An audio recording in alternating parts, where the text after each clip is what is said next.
Hello and welcome to another interesting video in the series of the Quantitative Aptitude Test 2019. So this is sample C that we're going to use to solve question 8, 9, 10. All right. So sample C has 3 sets, just as we've had in the previous given samples. Okay. So we can see that we have 3 circles with a connection line. Okay, these 2 connection lines. Okay, so how do we connect the numbers? I don't know if you can see any pattern in this. Look at the first one. We have 2, 3, 1. Do you see anything? It looks like, okay, let's just, you have to be quickly you have to be fast with it. So if you say 1 plus 2, that gives us 3. It must be the same for the other set. Okay, so in the second set, if we say 2 plus 3 gives us 5. Okay, what about the third set? 2 plus 5 is 7, which doesn't give us the 21 that is above. So we need to think beyond that. Okay, so what else are you thinking? The last one is trying to show us something. I don't know if you can see that. It means that the 2 number at the base must be higher than the one at the top. So how do we make it higher? We're going to say 2 times 5, that is 10. That is still 10. That is still less than 21. Okay, so what are we going to do? What if we square the numbers? Let's say we square the numbers. We say the square of 5, which is 25.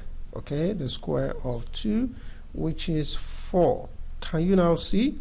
It means that if we minus 4 from 25, we're going to get 21, which means that the difference between the 2 base numbers in the circle, the square, the difference of the square of the 2 numbers is going to give us the number at the top. Okay, let's quickly say the first set.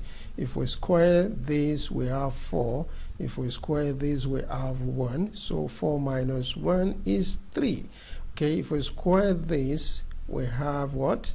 9. If we square this, what do we have? 4.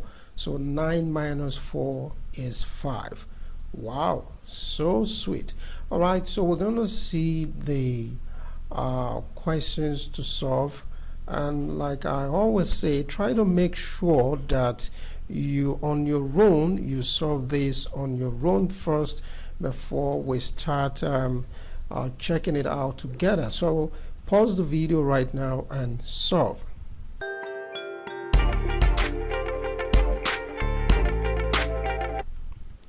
Welcome. I hope you've done that on your own. So let us do this together now. Okay, so for question 8, the square of 2, 4, good. The square, okay, so 4 minus 4 will give us what? 0. Good. I hope you got answer option E correct. Good. All right, so let's go to question 9. What do we square here? That we're going to subtract the square of 1. The square of 1 is what? 1. Good.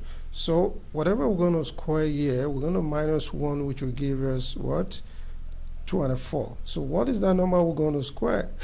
Good. You got A. Good. 25. Yeah, for square, that means the number here is not 25. The number here, the square root of 25 is 5. I hope that is what you got to. Good. So the answer option E is the right answer.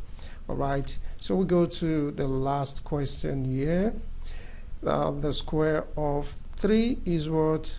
9. Good. So we don't know what this is, but all we know is that 9 minus whatever this is going to give us 8. So probably this is going to be 1. Okay, so this is going to be 1. So what is the square root of 1? What's we multiply? Oh, you said 1. Yes, the square of 1 is 1. The square root of 1 is 1. So what is now the answer? Option E.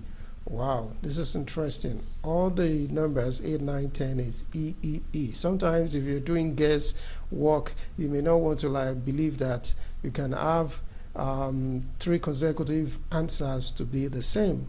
Okay, but when you know this, you've solved it on your own, you're able to use your quantitative reasoning. So even if you have A as option, you don't bother because you know what you have already solved. Okay, thank you for watching, and do stay tuned for the other series because we still have more to solve. And make sure that you subscribe to my channel as well as share the video with your classmates or anyone that you feel may need this video most.